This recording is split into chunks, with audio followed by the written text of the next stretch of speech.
History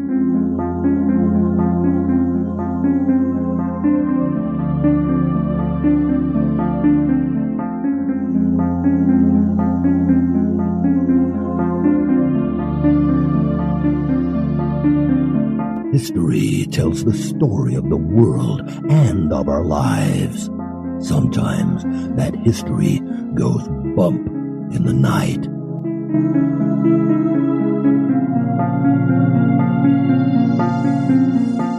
Broadcasting from the center of oddity and the supernatural in Central Florida, it's the History Goes Bump podcast. Hello, you spooktacular people. Welcome to History Goes Bump Redux. I am your host, Diane. And this is Kelly. Kelly, on this one, we're going to go back to two locations in San Antonio, Texas. We did the Gunter Hotel and the Emily Morgan Hotel, I think both of these back in 2016. And they weren't really very long shows separate from each other, so we're putting them both together on this one. These are hotels that we've actually seen for ourselves. We haven't been inside the Gunter, and I don't know if I've been inside the Emily Morgan, but we've been outside of both of them. And of course, we had a wonderful time staying above the Riverwalk. We did. We're doing a mashup. Yeah, it is. It's a mashup. It's a hotel mashup. Are you ready to go back? I'm ready.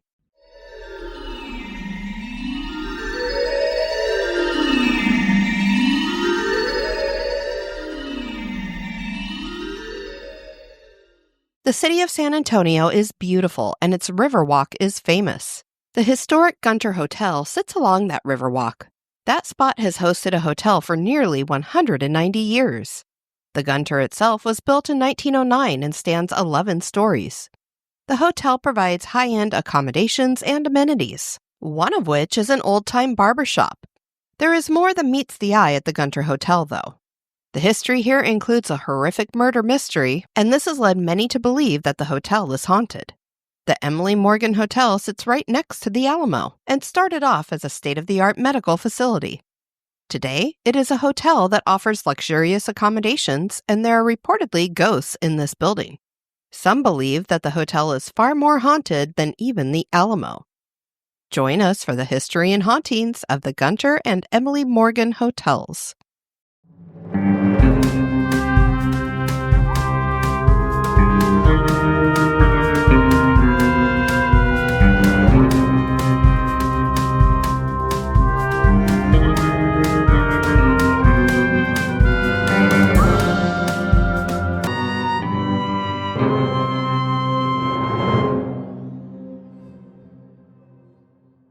We love San Antonio. It's such a beautiful city, especially that Riverwalk. Well, we had the opportunity to be there during the holiday season, so big mature trees were just dripping with Christmas lights, and the little riverboats were all decked out. It was lit just up. Yeah. beautiful. That's very cool. San Antonio is the third largest city in Texas and estimated to be the seventh largest city in America. The city is the heart of Texan independence. The Battle of the Alamo was fought here. The city was named for St. Anthony of Padua. I've actually been to Padua. Oh, wow. Yeah, it's a really old, kind of ancient type city. When Europeans first visited, the Payaya Indians were in the area and called it Yanaguana, meaning refreshing waters. The San Antonio River is sometimes still referred to by that name given it originally by the Native Americans. Spanish Franciscans leading military expeditions were the first to arrive here, and missions were built throughout the area, and many still stand today, which is basically what the Alamo really is. It's a mission. The location where the Gunter Hotel stands has hosted at least 3 different hotels since 1837. San Antonio is famous as the location of the Alamo. The dispute between Texas and Mexico over ownership of the land had come to war. The Texians put up a valiant fight and held the Alamo for 13 days. The Alamo did finally fall, and all the defenders were killed. The brutality of the Mexican general who took the Alamo inspired the Texians to take up arms and fight, and Texas kept her freedom from Mexico. The Texas Revolution ended in April of 1836. It was in the year after the fall of the Alamo that the first hotel was built where the Gunter now stands. That hotel was called the Frontier Inn. The inn provided a great location that drew people from the east, and kerosene lamps were used to light the building. In 1851, two brothers from the Vance family bought the building and tore it down, replacing it with a two-story structure. Their goal was not to serve travelers, but the military. The Army moved in and used the building as a military headquarters until 1872. The Vances then turned the building into a hotel, and this decision became highly profitable when the railroad came to town in 1877. The accommodations were considered first class and luxurious. It's amazing it went from being a military hotel to, oh, this is a first-class hotel. In 1886, German immigrants Ludwig Manke and Lescher A. Trexler bought the hotel and renamed it the Manke Hotel. Trexler had a lot of experience when it came to hotels, and the business flourished. A man named Jot Gunter helped finance the building of a new hotel on the site, and so the new hotel that opened in 1909 was named after him. Jot? Oh, what an interesting first name. Yes. Gunter was a local rancher, so it seems fitting that the Texas Hotel was named for him. St. Louis architect Ernest Russell designed the building, which rose to 8 stories originally. At the time, it was the tallest structure in San Antonio. In 1917, another story was added. The hotel was bought by the Baker Hotel Company in 1924, and they added 3 more stories to the building in 1926. In 1980, renovations were begun and lasted for 5 years. In 1989, the hotel was bought by the Sheraton chain of hotels, who sold it to the Camberley Group in 1996. By 1999, the hotel was back in the hands of Sheraton, and an extensive $8 million renovation was done. When we did the original episode, the Gunter was owned by Sheraton. In 2023, the Gunter Hotel became a part of the Marriott Hotels and Resorts family. This year, 2025, it is undergoing a $50 million renovation and has joined the Historic Hotels of America National Trust for Historic Preservation. Before we get into the horrific murder mystery associated with this property, we wanted to point out an interesting fact. On a previous episode, we had discussed people in the music industry who had reportedly sold their soul to the devil to get his help with writing music and becoming famous. And I believe this person we're going to talk about is also a member of the 27 Club. This is Robert Johnson. He's one of those artists associated with the legend of meeting the devil at the crossroads. He had absolutely no talent and could not play the guitar at all. After his meeting at the crossroads, he became an artist and guitarist who still inspires songwriters and musicians today. He met an early and untimely death that some claim was the devil collecting on his deal. Robert Johnson stayed in room 414 of the Gunter Hotel in 1936, and he held a historic recording session in that room. If you want to hear more about Johnson, check out episode 344 featuring haunted music. It's one of my favorite episodes we've ever done. The murder mystery dates back to 1965. A man who signed himself in as Albert Knox was given room 636. He was young and blonde and checked in alone. He was later joined by a beautiful woman over the next several days. Many believe that this woman was a paid escort. A maid had been unable to service the room for several days because the Do Not Disturb sign had been left on the door. Finally, she decided to let herself in, thinking that perhaps the guest had forgotten to remove the sign. When she opened the door, she was met with a horrific sight. The bed was soaked in blood and the walls were running with blood. Beside the bed stood Albert Knox. He appeared startled by the maid's entrance. He grabbed a bloody bundle and pushed past her out the door. As a housekeeper, I can't even imagine opening that door and seeing that. The police were called, and when detectives arrived, they could not believe what they found. Blood covered everything, and pieces of flesh were found all around the bathroom. Oh, my word. A used .22 caliber bullet was on the bed, as were strands of blonde hair and women's undergarments. Detectives quickly deduced that the woman who had been seen with Knox had been killed, and that he butchered and dismembered her body in the bathroom, flushing what he could down the toilet. Oh, God. You can imagine why that Do Not Disturb sign was on the door for days then, because it would have taken days to do this. And I can't even imagine I've never heard of anybody getting rid of evidence that way. The police figured out that Albert Knox was really Walter Emmerich, and they tracked him down at a hospital where he was under the name Robert Ashley. He shot himself in his hospital room before he could be arrested. Police never did find the body of the woman. I imagine what was left of her was that bundle that he was carrying out with him. And I'm trying to figure out, I know this was back in the 60s, how he had a gun with him in his hospital room. Since the grisly murder, guests and hotel staff have reported paranormal events taking place in the hotel, specifically in and around room 636. Many have seen a full-bodied apparition of a woman. She is seen many times with her arms outstretched as if she is asking for help. Maids are uneasy about cleaning the room and have experienced cold spots, been touched, and had their equipment messed with. Hammering is sometimes heard coming from that room, particularly when no one is staying in the room. I have no idea what that's connected to. Back when this was owned by the Sheridan, they had a specific blog that was the Sheridan Gunter blog, and on there they reported this story. Former staff member Jackie Contreras recalls an incident she had involving her and an apparition. One day back in 1990, she went to go check the room before important clients were to stay there that night. When she opened the door, she found the room pitch black. Odd seeing how the maids typically drew the curtains back to allow sunlight in. As she fumbled around for the light from the hallway revealed a woman standing in the room. Contreras says the woman was looking straight at her with outstretched arms. She described her as being very old and slumped over and as pale as a sheet. Contreras ran out of the room and down to the front desk to ask if anyone had been staying in that room at the time. The attendants assured her no one had checked in.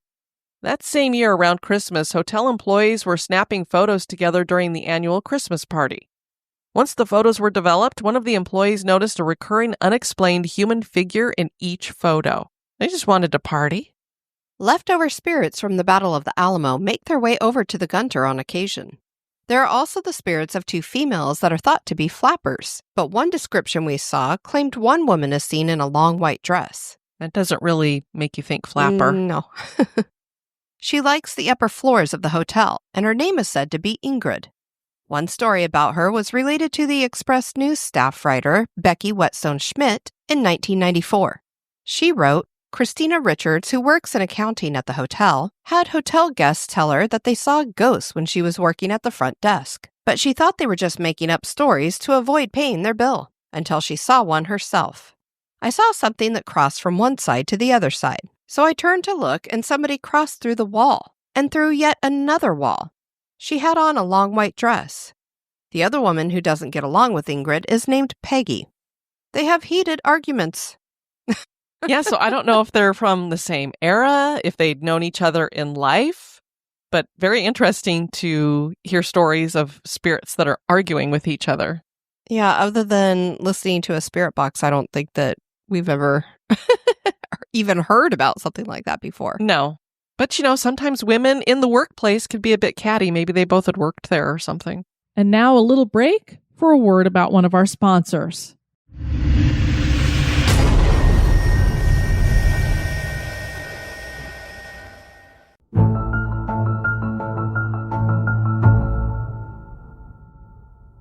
And now we're going to flip gears over to the Emily Morgan Hotel, and it got its start as a medical facility in 1924, which is interesting because when you look at it, it just screams hotel to you.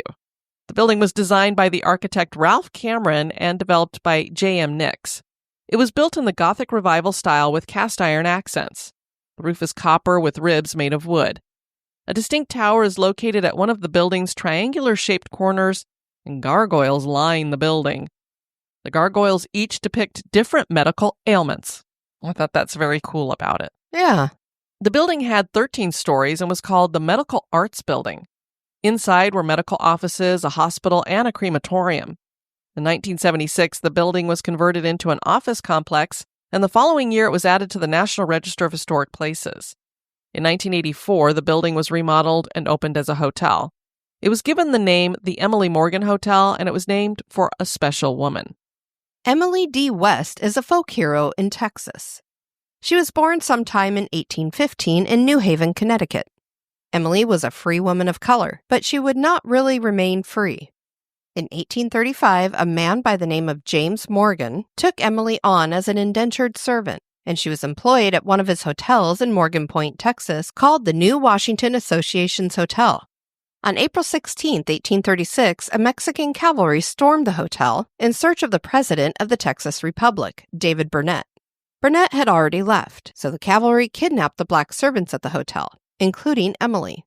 General Antonio Lopez de Santa Anna arrived and helped his troops loot and then burn the hotel. He then decided to go after Sam Houston and his troops. On April 21st, the Texans charged the Mexican camp, and General Santa Anna was caught with his pants down. Literally. Uh-oh. You catch me indisposed. I'm a little busy right now. Legend says that the general was in a compromising position in his tent with none other than Emily West. Oh, that went a little different direction than what I was expecting. I thought he was using the loo. Okay. And even though Emily did not plan it this way, she is given credit for helping to defeat the Mexican army. I mean, she had his full attention. He didn't know what was coming. William Bolliart was an Englishman who was traveling through Texas when he met up with Sam Houston. He wrote the following about what he was told by Houston at that meeting. I, Bolliart, left Galveston with a friend for a trip to the Trinity River by land for observations to the Geographical Society. Buffalo Bayou may be compared to a deep canal, its shores thickly wooded with pine and the magnolias in flower. We gazed with some interest on the battlefield of San Jacinto. The following is a copy of an unpublished letter written by General Houston to a friend after this extraordinary battle. The Battle of San Jacinto was probably lost to the Mexicans owing to the influence of a mulatta girl, Emily, belonging to Colonel Morgan, who was closeted in the tent with General Santa Anna at the time the cry was made. The enemy, they come, and detained Santa Anna so long that order could not be restored readily again. So he wrote it down. Probably had some truth to it. Was the story true? It has grown and been added to through the years, just like urban legends. Many have claimed that the song Yellow Rose of Texas was written about Emily. For our episode, it's not really important whether Emily helped in the defeat of Santa Anna or not. What is important is that Texans believe she did. She really did live, and for that reason, the hotel was named the Emily Morgan. They used her employer's surname rather than her own, as was the custom to do with servants. The Emily Morgan was remodeled extensively in 2012 and joined the Hilton family of hotels under the DoubleTree branch. The rooms are luxurious and modern. No one would imagine that this was once a hospital where people died. And others have died here in more recent time. In April of 2008, Juan Ignacio Gutierrez stabbed a woman named Elvira Hernandez Moreno to death with a steak knife. Holy cow, with a steak knife? Ugh. And I love her first name, Elvira. Later that same year, Justin Cardenas came out of a room on the 14th floor with blood on his shirt and hands. Cardenas had rented the room with a friend who brought a gun. The friend emptied the gun of its clip, but forgot that a bullet was in the chamber. He held the gun to his temple and told Justin to pull the trigger. It fired and killed the man. That's why you don't play Russian roulette with guns like that. The Emily Morgan Hotel sits in an area that is prime territory for hauntings, and they readily embrace their ghosts. The Alamo sits right next door, so it isn't surprising to have spirits here. Employees and guests report many unexplained happenings. The televisions and lights turn off and on without assistance. The phones ring in the middle of the night with no operator or anyone on the other end. A guest reported that she saw a bottle and a coffee pot move by themselves across the counter, and then they both smashed onto the floor. This same person had the toilet in their room slamming its lid over and over for an hour. Rude, especially if I'm trying to sleep. I know. Stop it. What did the toilet ever do to you? And being situated next to the Alamo means sightings of soldiers in military garb are seen outside. 600 soldiers lost their lives here, and their bodies were burned. And there is, of course, a woman in white here. People will see her and think she's real, and then she suddenly disappears. The white outfit isn't described, but there is a ghost nurse who seems to date from the 1920s or 1930s, and she's seen doing her rounds, and when approached, she disappears. So I don't know, they see a woman in white. Could it be a white nursing outfit? A senior sales manager at the hotel once rented a room for an overnight and returned from dinner to find the bathtub full of water. She had not run the bath. There is both a woman and little girl on the 3rd floor. This little girl has a penchant for music. She said to wake people in the middle of the night with her humming. She sometimes asked people if they would like to sing along. One guest heard a little girl humming, "Row, row, row your boat," while she was in the restroom. When she investigated, she found no little girl anywhere. The woman on this floor is heard singing. So maybe she's singing with the humming with the little girl. They've got their own little group going here. And somebody's slamming the toilet seat lid to make a beatbox sound. Heck, they've got all yeah, man. They need percussion to go along with their singing. They should advertise free entertainment at the hotel. Just depends upon if you get the right room. And I love the thought of little kids humming to themselves while they're in the bathroom. Shouldn't we all do that while we're in the bathroom? Next time I'm in there, I'm going to hum Row, Row, Row Your Boat too. Okay. Doesn't smell like roses. The hotel's website reports, a particularly chilling experience took place in the lobby, where a lone guest felt a sudden, cold touch on their shoulder while seated in an armchair. The touch was undeniable, yet no one was around, leading the guest to question whether a spectral presence had made itself known. Shadow figures and apparitions that walk through walls are seen on the 7th floor. The elevator acts weird on this floor. It stops here randomly a lot, which is weird because it is apparently unoccupied and inaccessible to guests. I thought it was weird that they have, the 7th floor is inaccessible, and I don't know why, but that's what the website had said. I wonder if they use it as storage or something. Maybe. I don't know. It just seems so strange. An intense cold chill is felt in the elevator when it stops on this floor. But the elevators do other weird things too. People blame faulty wiring, only faulty wiring has never been found. Sometimes they'll shoot people down to the basement where the morgue was once located, and then the elevator just sits there, refusing to move. KCC Big Country wrote on her hub page about experiences she had on a stay at the hotel, and one of those experiences was on the elevator. Apparently the morgue is where all the employee stuff is at, so generally speaking, guests don't go down to that area, so it would be weird for the elevator to take you there. The 8th floor is haunted, particularly room 810. Guests are awakened by something they can't see in this room, and disembodied whispers are heard. Wine bottles slide off tables on the 9th floor, and toilet seats get banged up and down, so maybe if you get that whole 9th floor, you got your band. Disembodied footsteps are heard in the hallway. A hospital gurney is heard being wheeled on the 11th floor, and the spirit of an elderly woman is seen weeping in a hospital gown. The 12th floor housed surgery. The smell of alcohol is detected on this floor, and unexplained noises are heard, as if surgeries are still ongoing in a residual manner. The meeting rooms also have had reported hauntings, with people feeling weird, objects moving on their own, strange noises are heard, and there are unexplained cold spots. Michelle related the following chilling tale from her stay at the hotel. The Emily Morgan is indeed haunted. The first weekend I stayed there, I really had no expectations. I thought the hotel was fantastic when I arrived. My friend and I checked in and hopped on the elevator to get to our room so we could unpack. When we got on the elevator and hit the 3rd floor, the elevator kept going and opened on an entirely different floor. We giggled nervously but didn't think too much about it. After a little shopping and entertainment, we settled in for the night. At some point in the night, I was woken up by an incredible chill and humming. I woke up to find a little girl sitting at the end of my bed. She was swinging her feet off the end of the bed and humming. When she saw I was awake, she giggled and said, "Do you want to sing?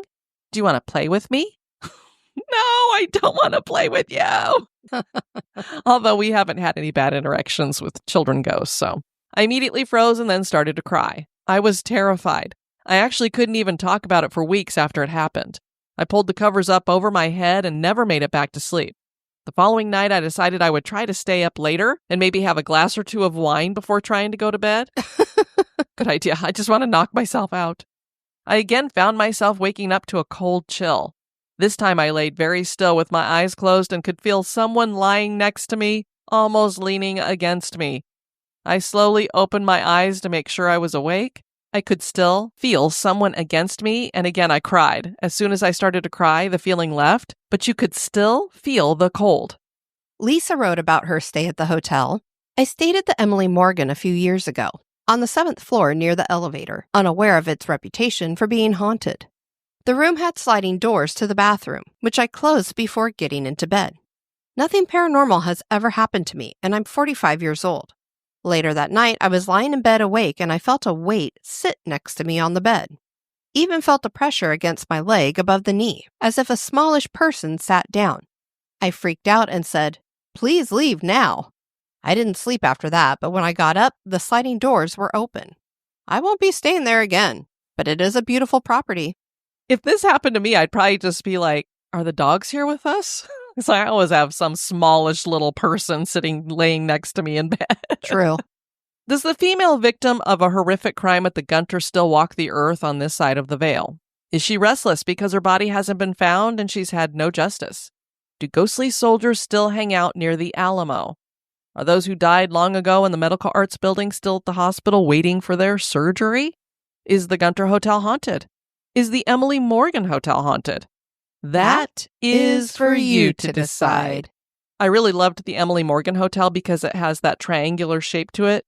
And for anybody who's from Denver, Colorado, or been to Denver, Colorado, and seen the Brown Palace Hotel, totally reminded me of that because it has that triangular kind of shape to it. If you're ever in San Antonio, you might want to stay at one of those 2 hotels. And it sounds like the Emily Morgan, pretty much anywhere you're going to get something happening. Probably because it had been a hospital at one time. I would imagine. I want to thank you guys for joining us on this Redux. I've been your host, Diane. And this has been Kelly. You take care now. Bye-bye. Bye-bye.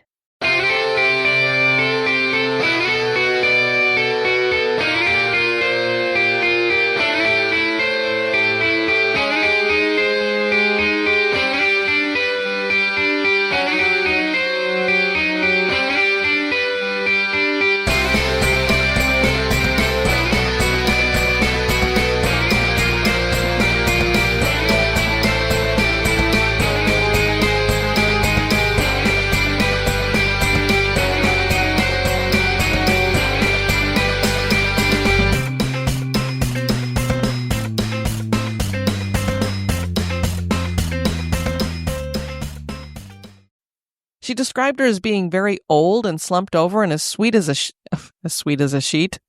As sweet as a sheet? How did I get that from pale as a sheet? I have no idea. And even though Emily did not plan it this way, she is given credit for helping to defeat the Mexican army.